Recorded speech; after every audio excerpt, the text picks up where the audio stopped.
Mr. Pond Boss, tell me what to do to make all my Lunker Lake dreams come true. Hello everybody, Bob Lusk, the Pond Boss, coming at you live from the world headquarters of Pond Boss Magazine, here in the balmy, moist, hot, steamy hills of Gordonville, Texas, North Texas. Hope you guys are all good tonight. Kind of got an interesting show, I hope. We'll see. You're going to have to help me make it pretty interesting. I thought I'd talk about aquatic plants. I got a phone call and a voicemail from Brian Hoffman, who spends a lot of time on the Pond Boss Forum. He says, you know, one of the things you really haven't talked about, it could be a good topic and timely for this time of year, is aquatic plants and how they influence the fishery. And, you know, because it's pretty common for people to want to take out some aquatic plants this time of year. You know, and so I thought, you know, it's a pretty good topic. We'll talk about that. What happens what happens if Fred Bingaman goes and decides he wants to take out some duckweed or some bushy pondweed from his pond right there in south central Illinois? So I'm going to talk about that a little bit. So you know how I play the game here. I like to see what I'm talking about here on the show on my laptop. In the meantime, you guys know the drill. If you don't mind, please. Now I got to turn the speaker off so I don't radiate here. So there's John Funk, Mike Cottrell. Let's see who I missed. I'm sure I missed somebody here already. Leanne and Fred Bingaman, Chris Horsley. Where in the hell is Jason Nepstad? Jason, where are you, buddy? I'm missing you. I'm sure you're here, but I just didn't see you. Cody Sandoff, good to see you guys. Glad to see you guys checking in. You know the drill. Hashtag Pond Boss Magazine in the comment section. Click like and share this video to your timeline so we can invite other people to enjoy it and learn from it. And that makes you eligible for a Pond Boss hat and a Pond Boss mug that knows how to keep hot things hot and cold things cold. We don't know how it knows, but it does. $35 a year for Pond Boss Magazine. That's what fuels the economy to be able to let us do this kind of show for you guys. So we had several people buy subscriptions last week, and I deeply appreciate that. Would love to have more of you join in because really, I got to tell you, Pond Boss is a family. It really is. It's people of like mind, like interests that want to learn more and exchange ideas with each other, and that's what Pond Boss is. So if you guys will do that and help us sell a few subscriptions, and really not so much sell them, but spread the word. There's Thomas Willis from Laurinburg, North Carolina. Man, I know a bunch of people from Laurinburg. Thomas Willis, good to see you, buddy. Look at there. There's Jennifer Ardoin. Well, actually, no, that's got to be your hubby because he's got to be here. From Lake Charles, they call him the Boudin Man. At least that's what he told me. From Lake Charles, Louisiana, Clayton Bounds, Frank James. Look at there. Ron is checking in. And Kanye's checking in from Montana. So holy cow, we've got Montana, Illinois, Louisiana, a couple guys from Louisiana, North Carolina. Good gosh, we got people from Michigan, all over the place. That's cool, very cool. So today I want to talk about aquatic plants. And what happened was, like I mentioned earlier, Brian Hoffman, one of the guys that spends a lot of time on the Pond Boss Forum, left me a voicemail. He says, you know, one topic you haven't really talked much about is how aquatic plants influence our fisheries. And, you know, when those plants start getting thick and we decide we want to take some out, what does that do to the fishery? And I think that's a really hot topic, especially this time of year as your water temperatures are going up. I was talking to Kenny Backus from over at Clarksville, Texas, last week. He was getting ready to go on a trip, and that guy he's tried to fertilize his lake every year. He's got about a 20-acre lake, and he fertilizes it every year, never gets a bloom. Well, he made up his mind he was going to get a bloom this year. So he did. He tripled the dose. He did a dose, nothing. Did a dose, nothing. Did another dose, got a bloom. His bloom, he had 8 foot of visibility, then it went to 6, 5, 4, 3, 2, and then 24 inches to 18 inches. About the time he was ready to go on a vacation, his water temperature went from the mid-60s, it skyrocketed to the mid-80s in a span of about 2 weeks. So needless to say, he'd never fertilized his lake to where he got a bloom, and now that he got one, he was real nervous about it. Well, what I tried to explain to him, and I'll tell you guys, when you have fertile water, and like where Kanye is in Montana, they don't ever fertilize water. They're trying to get fertilizer out of the water because where they are along the Yellowstone River, the corn farmers there are sucking water from the Yellowstone and irrigating with it, but they've got cobble under their soils, so fertilizer doesn't last very long to take up into the plants. So it has a tendency to migrate back and get back in the water and go on downstream and actually be a pollutant. So in the South, fertilization is pretty common, pretty normal. So up north, especially in Montana, Idaho, Ohio, areas like that, people are looking to get the nutrients out of the water, primarily phosphorus. Well, phosphorus is what creates a plankton bloom. And if the timing is such that you get a healthy plankton bloom with the right kinds of algae, then that creates a number of assets for a pond. It helps jumpstart the food chain. It helps block sunlight from penetrating to the bottom and causing unwanted amounts of rooted plants. But the downside, when you have too much and it's out of balance with other nutrients like nitrogen, then the tendency is to grow more blue-green algae. So if you're in the Midwest or the North, don't fertilize your water. If you're in the South, think it through. Well, what happened with Kenny is Kenny's lake is notorious for this time of year of just blowing up with bushy pondweed.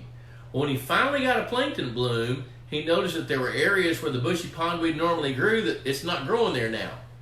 So his bloom has been effective in helping him inhibit the growth of unwanted amounts of aquatic plants. So what kind of plants do we like? Let's see here. I see Mark Sanders saying hi. Chuck Brinkman's checking in. Let's see here. Frank James says, my body of water's gone from too little vegetation up until last year to too much this year. Everything's shallower than 5 or 6 feet, covered with plants or vegetation that's extending into deeper water. The shallower end is almost entirely covered. Part of the fault is mine, as I fertilized heavily this year, a total of 85 pounds in a 7.5 acre pond. Got the bloom I wanted and the huge copper-nosed bluegill numbers, but also supercharged the vegetation growth. Okay, here's the thing about that. Timing is everything. Now, the catch-22 that we have as pond managers is when we say timing is everything, and it truly is, that's influenced by temperature and a little bit by photo period. So when the temperature hits the window for you to get the right kind of plankton bloom, whether you're trying to initiate it or manage it, the problems come when that temperature fluctuates up and down, or we get back-to-back thunderstorms and heavy rain events like the South and Southeast has had all spring long. And the reason Kenny Backus was able to finally get a good bloom is he had the right amount of fertilizer and he didn't have a gigantic exchange of water because his watershed is just the right size to support his lake. So let's see here. I'm going to see what else that old Frank's got to say here. Got the bloom I wanted, huge copper-nosed bluegill supercharged. Well, what he says there by supercharging the vegetation growth is if you've got some vegetation growing and it's actively moving up, the water temperature is warm enough, and then you fertilize, a good amount of those nutrients are going to go to fertilize those rooted aquatic plants or maybe non-rooted aquatic plants like coontail or floating plants like duckweed or watermeal. So there's a pretty delicate balancing act and spinning plates that you got to figure out how to do to make sure that your water stays healthy and has the right kind of bloom at the right time. So now let's see what he says. Many places that used to be covered with beds are now covered with weeds. That doesn't mean the bluegill still won't spawn in those beds. They probably can unless the pondweed is so dense that they just can't access it. Typically sunfish are able to keep plants at bay unless we get too much rain or the temperatures drive them off the beds to give the plants an advantage. The problematic stuff looks a lot like Nutella, which doesn't have the strong odor of carrot. I do have tilapia, so I don't have any algae issues. I'd like to stock maybe a couple dozen 12-inch grass carp to help keep things from getting totally out of control. I have 5-pound largemouth bass and hybrid striped bass, so I don't want smaller carp that would be quickly consumed. Good idea. Buy some 10 to 12-inch grass carp. Be sure to get a permit. I don't want so many carp that all the vegetation disappears, just enough to keep a balance. See, that's the catch-22 with grass carp. How many is enough? So what I tell people, if you're gonna try to, if you want to control aquatic plants and you want to use grass carp, look at the grass carp as the lawnmowers. But if you overstock them so heavily, they're going to mow the grass down to where there's none. So a wise thing to do there is use a combination of methods. If you're young and strong and you got a rake, pull some out. If you want to use herbicides, that's good. Be selective with herbicides and take some out. And then let grass carp, if you've got 2 to 3 grass carp per acre to start, then you stand a better chance to get long-term management rather than long-term control. I come from an aquaculture background. My college education was how to be a fish farmer.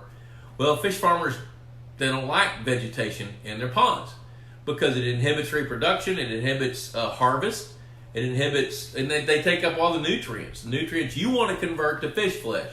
So fish farms, they don't want aquatic plants.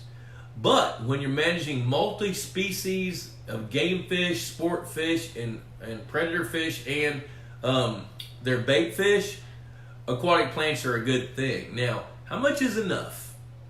15 to 20% of a lake area with vegetation's enough.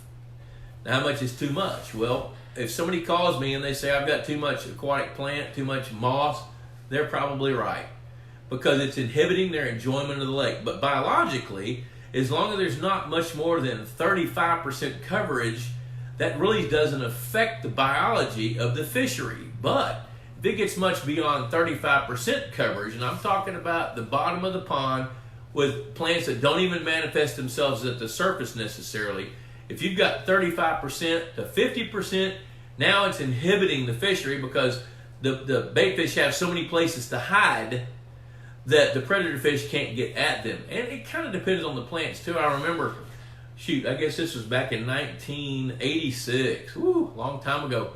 Down the road from where I am, Lake Kiowa is about a 600-acre lake, 570-acre lake. And over about a 10-year period, it just exploded with coontail. Well, the coontail covered 60% of the lake. I went and measured it. Now, back then, I used transparencies and colored it in. This is back before you had the mapping programs, back before anybody had a computer. So I had to spend time on the lake figuring out where the plants were. So what we decided was, we saw that the lake was teeming with bait fish, just tens of thousands of little bitty bluegills and tiny little bass and little red-eared sunfish and green sunfish and different kinds of minnows, gambusias, golden shiners.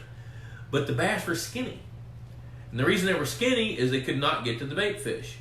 Well, that was a problem, but a bigger problem was this was a community that had about 750 homes at the time. And there were a bunch of people that couldn't access the water from their boat docks. Their boats were hanging in boat lifts because they couldn't launch them because there was too much coontail. So what we chose to do is we stocked some grass carp at about 3 per acre to start. And it took them about 18 months. By the first 6 months, they'd gone from 10 to 12 inches to 7 pounds. And after about 18 months, they'd controlled about half of those aquatic plants. Well, the board of directors didn't think that was fast enough, so we treated some with herbicides, and a few other guys on the board of directors whose coves saw very little improvement decided they would make an executive decision. They added 500 more grass carp. That eradicated the coontail. Now, what happened then was that freed up all those bait fish that had been tied up in aquatic plants, and it happened over a span of about 6 months. So what I thought would happen, I was pretty bothered by the fact that they added those extra fish behind the committee's back. But what happened was, what I thought would happen was the stunted bass that had 12 to 14 inches long that were skinny, I thought they'd gain a lot of weight and start gaining weight fast and grow bigger. That's not what happened. The younger fish, those that were 8, 9, 10 inches long and a couple of years younger than those intermediate sized bass, they're the ones that started to explode in growth, and they really took off and grew fast. And there's Mark Sanders. I think I said hi to Mark. Good to see you. Chad Bowman, more rain. Rain ran me away from the pond in time to catch you live. Still, yeah, I bet. Drew Hay, Jerry McDuckworth. Let's see. Frank James is frustrated by tech problems again. Uh-oh, I don't know what's going on. I hope it's not on this end. I got a pretty quick internet connection because I checked it a while ago. Joseph Reynolds, Dan Drollop, howdy. Dion Myers, Mark Dyer, Daniel McWhorter. Hey, Danny Mac, good to see you, buddy. Jeremy Duckworth, good to see all you guys. So, circling back to Frank's comments and question there. I want to make sure I've covered it. Frank, here's what I think you should do. I think you should stock about 3 grass carp, 10 to 12 inches per surface acre, triploids. And if the vegetation gets out of hand, then treat a little bit of it with aquatic herbicides. Now here's the point that Brian Hoffman was making. He says, Bob, in my lake, he's got a lake over near Winsboro, Texas. He says, in my lake, what would happen if I knocked out half my vegetation? Will that impact the fishery? Here's Dave Weber. Hey Dave, good to see you, man. I missed you the last couple of weeks. Good to see you checking in from Kansas City. He says, I'll come back to Dave in a minute, but to kind of wrap up the story about Brian Hoffman, he says, I'm trying to make up my mind whether I want to use a herbicide, and if I do, when do I do it? Well, his lake has got about 20% coverage, and it's all perimeter. It's all in the littoral zone. Now, the littoral zone is the shallow area of the lake around the perimeter. That's where the bulk of the productivity of most pond fish goes on. So that's where your bass live, that's where your bluegills live, that's where your red ear, your pumpkin seeds, smallmouth, tiger muskies, that's where all those fish live. They live in the littoral zone. That's where the sun can penetrate to the bottom. That's above the thermocline. That's where the plants are growing. That's where the fertility is creating the plankton bloom. That's the living part. Now, when you get out in open water, that's not littoral. That's where threadfin shad live. That's where the hybrid stripers like to go. You know, that's where golden shiners will spend some of their time, not all of it, but some of it. That's where baby gizzard shad will go. Baby gizzard shad only. When they get bigger, they come into the littoral zone. They feed on the bottom. So when Brian Hoffman's talking about his aquatic plants, that it's easy to get out on a pond and figure out how much aquatic plant growth you've got. I was talking to a guy today that I'm helping with a pond. As a matter of fact, I'm helping him design a fishing lake. So if you guys need a fishing lake, call me. Well, on his property, as we're waiting for the rains to go away so we can start designing this 14-acre lake for him, he's got a smaller pond beside his cabin. Well, he called me today, and that thing is covered about halfway with bushy pondweed. Well, he's got some feed train largemouth bass. He's got like a little feed lot there. He's got a feeder that goes off 3 times a day, feeding big bluegills, feed train largemouth bass. So he's kind of got that almost like it's a feed lot where he can go out there on any given day and catch a bunch of fish just for fun. But when he gets out there and he sees that it's half covered bushy pondweed, he doesn't like that. Well, if you're going to treat your vegetation, first of all, identify it. Know what it is. Don't guess. When he texted me earlier in the week, he said, my pond's covered in algae. So he sends me a picture of it. There wasn't any algae at all. It was all bushy pondweed. So you got to know your plant. And what tools do you have in your toolbox to be able to manage it? Well, in this case, he's going to want to use herbicides because he likes to get things done fast. And if you go into a small pond that may be an acre and you kill half an acre worth of bushy pondweed at once this time of year, your fish are going to die. Your fish are going to die. So the smart way to do that is to treat it in thirds. Now, circling back to Brian, and give it about 10 days between treatments, because those plants are going to be contacted by the herbicide, they're going to die, they're going to decompose, they're going to release their nutrients, and they're going to absorb a lot of oxygen as they're decomposing. All right, and so you need to treat a pond like that 1/3, 1/3, 1/3 in 10-day to 2-week intervals this time of year. So going back to Brian, who says, I've got 20% coverage of bushy pondweed around my lake. His lake, I think, is like 12, 14 acres as well.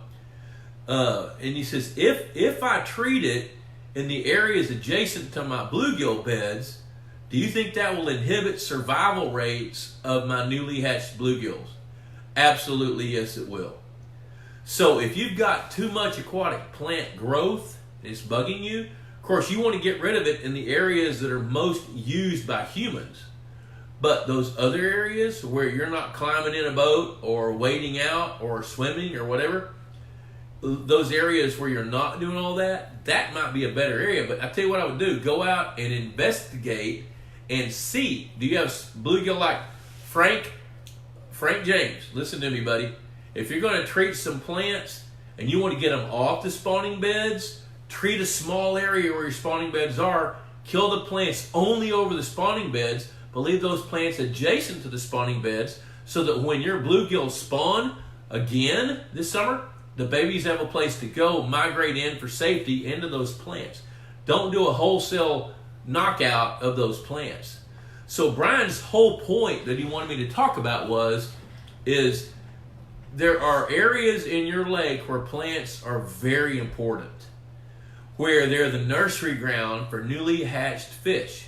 So study your lake and be picky about where you're going to take some plants out. So let's see what Dave Weber says here. Dave says, a friend has a major curly leaf problem in a 1.5 acre pond in northwest Missouri. He wants to start cutting alleys in it with a big V-blade cutter. Will that help alleviate the curly leaf? Yeah, that's a great idea. Now here's where it comes in, knowing these plants. The more you know about these plants, the easier it is to figure out how to deal with them. Curly leaf pondweed have a fairly short window of growth. So they're going to grow and blow up and get huge, but when that water gets hot, their growth is arrested. So if he wants to go in with one of those V cutters and cut some lanes, I think that's a great idea. Now what he should do after he cuts those plants is get them out. You know, put them on the compost pile, mulch the garden with them, something. Go ahead and get them out, because they can reproduce some by fragmentation. So I would get those out. So absolutely yes, I think that's a great idea. And now if this is bushy pondweed, I'm going to tell you something different. Bushy pondweed, American pondweed. American pondweed is about the same as curly leaf. But if you're doing American pondweed or you're doing coontail or things like that, pulling them out with a cutter is just like mowing the grass. You're going to do it again, because once you do it, hydrilla, that's notorious. That stuff grows 6 inches a day. So I think it's smart to learn about that plant. So Dave Weber, yes, that's a good idea. I would do that. Rip Rutherford says, live up. Well, we're talking about plants, man. The underwater salad barb. I noticed that one of the girls put Thousand Island dressing up there on the thing. That's good. So let's see here. Ron Ardwin says, I'm having broadcast problems also. We got some bad weather in South Louisiana. I don't know if that's it. Got something to do with it. It keeps cutting out. I don't know why it's cutting out. I hope it's not doing that here. It says everybody else, and it may be. Dave Weber's experiencing constant interruptions as well. I don't know why that's happening, guys. I don't have any idea. I'm not that smart about it. I can talk about plants and fish. I don't know why it's cutting out. So I'm going to keep on rolling for a little bit longer. If more people are telling me that it's cutting out, which I'm not getting the number of responses and questions that I typically do, then it may be something going on here, and I don't have any idea what it is or what to do about it, because I checked the speed of our internet connection earlier. It's plenty fast to be broadcasting. So now we do have some weather in the area, but it's not anything close enough that affects us. So I'm going to hit another couple topics about aquatic plants. And if I'm not seeing more people interacting, that's going to tell me that we're not getting out, and I may just go ahead and knock it off. The biggest thing about dealing with aquatic plants is you have to know what your plants are. Let's see, Tori Rose says, you're fine on my side, Bob. Okay, well, that's cool. All right, Tori, glad to hear it. I'll keep on rolling then for a while. And go ahead and hit me with your questions as well, because I enjoy that, and it's stimulating, and I want to help as much as I can. The biggest thing with Brian's point to me is you got to be smart. You want some plants in recreational sport fishing ponds.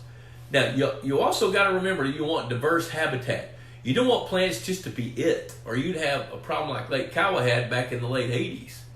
You know, when you've got a pond or a lake that's covered up with one kind of plant that dominates, what that means is the fish that appreciate that kind of habitat will be the ones that thrive. Now think about that for a minute. The fish that appreciate that plant are going to be the fish that thrive. And in Lake Kiowa's point, case, that was so much coontail, it was so thick. I mean, you could take a rake, literally. I did this a lot during this study. I took a pond rake, and I could rake some coontail, drag it in my boat, and I guarantee you there'd be 30 or 40 little bitty bluegills about 1 inch long to 2 inches long every time, along with all kinds of larval insects, dragonfly nymphs, mayfly nymphs. I saw stuff like that just packed into that coontail. So if we were to physically remove the coontail, we'd physically be removing a whole bunch of good stuff as well in terms of biomass of fish and crustaceans and bugs and things like that. So that's part of the reason the decision was made to use grass carp so it could disappear gradually. And that little decision got disrupted by the board of directors, or some of them. So the bottom line was, as the coontail went away, that freed up those bait fish, which fed young bass, which grew up and became lake records later on, 7 or 8 years down the road. So it all worked out. But when the coontail disappeared, so did the habitat. And what we saw a marked decrease in the numbers of bait fish when the coontail went away. However, if the decision makers had left it alone, we'd have seen a lake with escalating growth rates, good numbers of bait fish, and on a pretty good upward growth curve. Where what it was is there was a remarkable growth curve of bass until they topped out because the bait fish plummeted because the habitat went away. Let's see here. Clint Loveday, hello, buddy. Chuck Brickman, is there any advice on controlling cattails? I don't want to eradicate all of them, but I'm worried about them getting out of control. That's a good thing to think about. Hi, John Wilson. Good to see you, buddy. The thing about cattails is there's several products. Now, I gotta confess this. I stopped murdering plants about 10 years ago and let my guys do that. So at that point, I didn't stay up on all the latest, greatest, best methodology, especially herbicides. So now I lean on other people to tell me about that. But here's what I'm going to tell you. Back when I was stomping cattails, the way I used an aquatic glyphosate, and I know that's been in the news a lot lately, with a really good aquatic surfactant to take out the cattails. And I take those out in July and August because in September they start to go dormant. Well, now, here's something that's real important to know. I've told you, you need to learn as much about these different plants as you can. Cattails have a pretty important job. Cattails' job is to capture loose soils that are flowing into your pond that otherwise would become silt, take those loose soils and hold them in place, and then suck the nutrients out. So cattails have a pretty good purpose. The problem is they grow where you don't want them, and they'll grow 8 feet tall. One of the smartest things I've seen some guys do is the minute they see some cattails start to grow, they actually go out and buy some dwarf cattails that don't grow any taller than about 2.5 or 3 feet and put those in there. And I think that can be pretty smart. But to directly answer your question is, here's my caveat. I don't know all the herbicides now, and I don't want to. I want other guys to know that. The biologists that used to work for me before I sold out to my pond management company, the American Sportfish, those guys know what to do. But that's how I did it when I did it up until about 10 years ago or so. Fred Bingaman says, no interruptions there. Good. Well, I'm glad to hear that. And John Wilson, return the greeting. Good to see you. Okay, so now, when you get ready to deal with those plants, I can't emphasize enough, you got to know what the plant is. And in my mind, it's not enough just to identify the plant. Learn about it. In today's world, there's nothing you can't find out. Now, the problem with the internet, Abraham Lincoln's one of his favorite quotes was, "Don't believe everything you read on the internet," right? So you kind of got to pick through what's true and what's not true. And part of the problem with this pond management business is, even though we're based on principles of science, we also exercise our practice based on experience and art. And getting to know your pond is an art. Getting to know the plants is science. How your plants interact in your pond is art. So, if you can figure out the kinds of plants you have, how they grow, where they thrive, how they interact with other plants, then you're going to be ahead of the game on deciding what to do about your plants. So let's see here. I'm going to do a little pause here. $35 a year, guys. You know what? I'm not your mother. I'm not your dad. I'm not going to admonish you if you don't subscribe. I'm just going to wonder why you didn't if you haven't. $35. And I promise you, every issue of this magazine has got some valuable nuggets in it that you either didn't think about or you didn't know. And this is based on solid opinions. Boy, man, I got a scathing email from somebody from this issue of the magazine who read the article that Dan Van Skyke wrote about otters. He wanted to cancel his subscription. And I addressed it in Ask the Boss in the July-August issue. You guys that subscribe, you'll get to see it. The gist of his comment was, why would you publish something that tells us otters aren't bad? Well, because that's Dan Van Skyke's opinion. But I also published 2 other stories in here that says otters are bad for your pond, your fishery. So what I try to do is put educated opinions to give you the information that you need for you to make a smart decision for your body of water. So that's the way I do things, and I'm always listening for other opinions. And you know what? When I got that story from Dan Van Skyke and I read it, it made me bristle. I thought, you know what? I don't agree with this at all. But it was written well, and it was intelligent. And I thought, you know what? I'm going to run it because it's his opinion. And we have educated people reading this magazine. You guys can make your own choices. You know, you read it and agree with it. You read it and disagree with it. You read another one and agree with it. But the thing is I remember when I was having a hard time financially, way back in the day when I was raising 6 kids and my wife was going through school, there was a couple times I couldn't pay the electric bill. Man, I was embarrassed by that. The electric company turned the electricity off because I couldn't cover the bill way back 25 years ago, whatever it was, 30 years ago. But what I figured out was my kids didn't really appreciate electricity till they didn't have it. You know, and to this day, my kids talk to me, you know, even though that seemed bad, it wasn't, because it gave us a contrast. Well, that's what I do with Pond Boss, is to make sure there's a contrast so you can choose what you can learn about. There's Tommy Davis checking in. Good to see Tommy from there out in the middle of Texas. All right, so now Tory Road says, what's the best way to knock back water bills? Hey, $35 a year, folks. $35 a year. Friday night, you're going to take your best half out for dinner. It's going to cost you $40. Unless you buy wine, it'll be $60. You know, that's going to be gone the next day. Here we are. Pond Boss lasts for a year. Subscribe online, pondboss.com, or call the office, 800-687-6075 for you guys that still have landlines, or 903-564-6144 during business hours for you guys that have cell phones. Let's see here, and Frank James is praising Pond Boss. Thank you, Frank. You've been around for a long time. You've read enough of them. You know. So let's see here. Yep. Oh, and Frank says, I disagree with the article pushing climate change as an emergency situation. I'm glad you published it. Maybe it will be corrected. We need to prepare. You know what? That's another one. I highly respect Dr. Wes Neal's opinion because he's a PhD. I've gotten to know him for the last 6 or 8 years. I respect his opinion. I don't have to agree with it. I'm going to run it.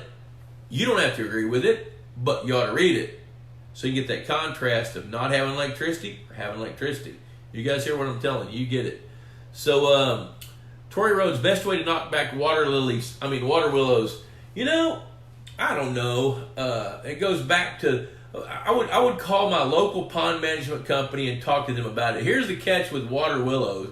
Willow trees suck a lot of water, and they got a couple of things in their favor. First of all, they have aspirin in their bark, and secondly, they have a root stimulant. You know, back early on in the day when nurseries were getting started, they would take willow bark and willow sap, and they would puree that and use that for rose cuttings and other plants that they wanted to propagate because there's a root stimulant. So it's kind of hard to kill willow trees. If you cut them down, they come right back because they're going to spit some roots out and some saplings will come up.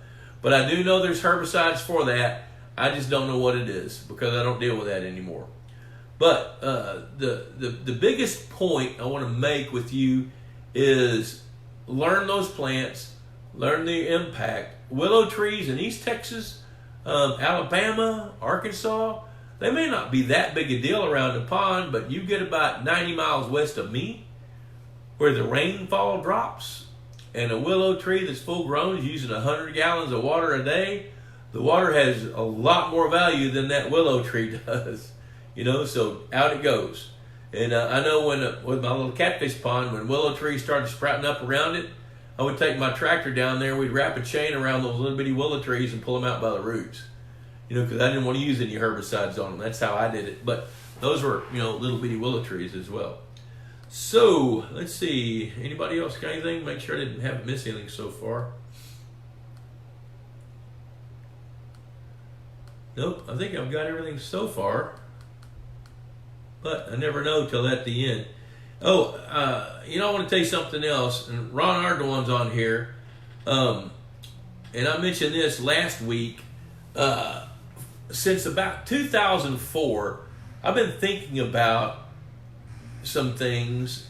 Where I'm going here is I jokingly call it the Pond Boss Institute of Higher Pondology.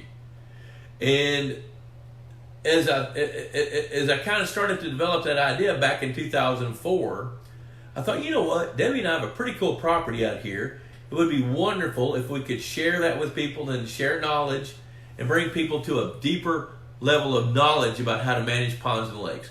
So I came up with that idea like in 2004. Well, in 2005, our house burned down. So the concept I had was to doll up our place, make it a show place, share it with people, have a whole bunch of things out there so when people came, they could get some ideas that maybe they could go back and use on their properties. And the benefit I've got is I've been on some really premier properties around the nation. I mean, all over Texas, Louisiana, Arkansas, upstate New York, Napa Valley, Montana with the Canyas. I have seen some really premier properties in my travels over 40 years of being a fisheries biologist. So I've tried to take some of those ideas that are applicable here where we are and create those so that people can come and look at them. Well, I've been thinking about this for a long, long time, and then we started doing Pond Boss conferences. So I think the first conference we did was in 2007. The last one we did so far has been 2017, and we've done 7 of those. And it's really hard to make those things pay. We for some reason, we're not getting quite the attendance that we really, really need to make that thing help pay for itself. So I've circled back on this idea of the Pond Boss Bob Lusk Institute of Higher Pondology. And I've already had 3 people, Ron Ardoin's one of them, that have said, you know what, yeah, I'd like to do that. So here's the gist, and it'll be in the next issue of Pond Boss. There'll be an ad, a full-page ad, and a small article written by one of my buddies. And that article explains the idea and the concept. And here's the concept. You pay a fee, you come to my place, hang out with me and a couple other speakers and some other really interesting people. You get a whole lot of hands-on on electrofishing, pulling a seine, how to handle fish, how to identify fish, water chemistry that's practical. There's no dissertation here. Aquatic plants, identification, how to deal with them. And we're going to do that in October and then again in March, and we've got limited space. It's $1,500 to come spend 2.5 days. Now, I've kind of been tormented a little over on whether I should bump that price up for beds. But I think what I'm going to do is for $1,500, that includes food, includes lodging, as long as you stay in a bunk bed and you're going to be hanging out with other cool people in your room. We do have a couple of bedrooms if people want to bring couples, but we're going to have to upcharge for those. So if you want to do that, now we're going to start each session the day before, actually on Thursday morning to Thursday about 8 o'clock to 3 o'clock, we're going to do basic pond management. And the fees are a lot less for that because it's a one-day deal. But then if you want to come hang out with me, and we'll have a curriculum. You're gonna get a cool little pond management toolbox with stuff in it. laser thermometer, a Secchi disc, some water chemistry stuff, a real thick curriculum that you can take with you as a resource to refer back to that's in order of the stuff we're going to talk about. You're going to get hands-on in electrofishing boat. We're going to take a field trip to a premier ranch in Oklahoma that's got some outstanding lakes and some other resources. You're going to get to go evaluate those lakes. You're going to get to evaluate the ponds on our property. But the coolest thing is you're going to get to hang out with people like you, with like mind, with like passions, and you guys are going to get to exchange ideas and information and knowledge between yourselves as well. That's what's most exciting to me. Oh, and by the way, I'm a good cook. Well, that's what Debbie says, but we will feed you well. So we're going to have limited space, and if you want to sign up for it, go ahead and let me know now, or when the magazine comes out, and you can call the office and reserve your space. It's going to happen. I think we got October 24, 25, 26, 27 through there, whatever the Thursday through Sunday is. We're for the big deal. People arrive at 4 o'clock on Thursday and leave on Sunday morning around 10 or 11 to get back to the airport.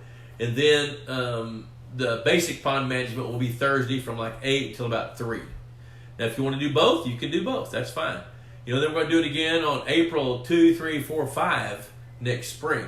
And we're going to have a limited amount of space. So first come, first serve. There's Jacob West checking in. He's going to be one of those guys that may want to do that. I can see it. All right, so let's see here. Chuck Brinkman. Let me see what's above you there. Okay. Let's see here. Yep. Chad Bowman says we had a nice dark green bloom when the late April rain washed lots of nutrients out of the wetland into the tank. Lots more rain since, and now 4-inch visibility and brown water. Did all the additional rainwater kill the bloom? Probably did. Probably did. It diluted it. It washed some nutrients out. It brought in different nutrients. And now once the rain stops and things settle down, you're going to see that pond water stabilize. The brown is most likely due to turbidity that's induced by suspended solids more so than nutrients. So the water clarity ought to increase. That's when you'll start to see the bloom shift. The scary thing is if that happens 3 weeks from now when your water temperature's in the upper 80s, that's where it's a little bit too warm. Like when I was telling about Kenny Backus's bloom over in Clarksville, it was 18 inches last weekend when he got ready to go on a trip. If it was 18 inches in July, we'd be talking about how to knock that bloom back using some algaecides. So Chad, keep measuring your visibility. That's your biggest asset. Also, measure your temperature. Correlate visibility with temperature and see if you see patterns. Okay, you're not going to read this in a book somewhere. I'm telling you because I've seen it. Check your visibility, correlate that to the temperature. If the visibility starts to decrease as the temperature goes up, that's a problem. If you see the temperature going up and the visibility is decreasing, that's better. Think about that. That's real important for you guys to know. Let me say it one more time. As the temperature goes up, if the visibility decreases, you got a problem. If the temperature rises and your visibility increases, that's what you want. That's less risky of a situation because if your visibility is increasing, that either means that the turbidity is settling out or the plankton bloom is maturing. As it matures, your visibility increases. Because the way a bloom works is you've got a bunch of those microscopic little algae that are being fed on by little Pac-Man zooplankton like amoebas, parameciums, which feeds Daphnia, which feeds water fleas, which feeds all those little bitty bugs that are going to make the water clarity go up. So the color of the water isn't necessarily a reflection of what's going on in it, especially if it's due to turbidity from suspended solids. That's a big deal. Let's see. Ron Ardoin says, how about fluoridone or sonar? I know we have to identify our plants and vegetation, but is there a chemical or treatment that will slow down and control a broad range of invasive vegetation like duckweed, bladderwort, bushy pondweed? And if that certain chemical gets rid of most of the vegetation, should we make sure the pond is aerated due to the loss of photosynthesis? Holy cow, Ronnie, baby! Home run, brother. That's a great question. You guys need, everybody read that to yourselves. I'm going to pause for 1 second while you read it. Okay, I'm back. Should we make sure the pond is aerated due to the loss of photosynthesis and increased oxygen use by microbes eating the damp plant material? Okay, that's a brilliant question. Here's a brilliant answer. When you talk about fluoridone, brand name Sonar, which is one of the brand names, that stuff is not a contact killer. What happens is it's more of an enzyme that the plants take up, and it inhibits their ability to photosynthesize. So basically what fluoridone does is it starves the plant to death. So that's why fluoridone has to be in contact for 60 to 90 days, because that's how long it takes for the plants to take up enough of it to suspend their photosynthesis, to allow them to starve themselves to death, and then they die. So the things that are interactive with that's a problem is if you get flushing rains that dilutes the fluoridone, and that stuff's pretty expensive, by the way. It's like $1,700 for a gallon of it. But you're measuring it in parts per billion. So those of you guys that just fell out of your chair from sticker shock, climb back up, because it's really, that's a pretty effective material to use on the target plants that Ron mentioned. It does kill a variety of plants. It doesn't kill them. It causes them to starve to death. So that's a really good product to use, but you need to know how to use it. Because if you got a lot of flow rate of water coming out, it ain't going to work for you so well unless you're continually adding it and measuring its parts per billion content as the water flows. So, the follow-up question was, should we make sure the pond is aerated? You know, I think aerating a pond is smart no matter what, most of the time, especially if you know how to do it. So you don't want your water to get too hot in the summer, too cold in the winter. So if you get that concept and you can keep the water temperatures in here somewhere, then you got the aeration system thing figured out. Now what happens when you've got fluoridone in a pond and the plants take it up and then they die? They don't all necessarily die at once, but yes, there's going to be a lot of consumption of oxygen, and it could be consuming oxygen as those plants decompose faster than the atmosphere can replenish the oxygen. So aeration is a smart choice when you're using it if you have a lot of plant life you're trying to kill. If you got a pond that's 80% covered in bushy pondweed or coontail, absolutely aerate it. If it's 30% covered, maybe so, maybe no.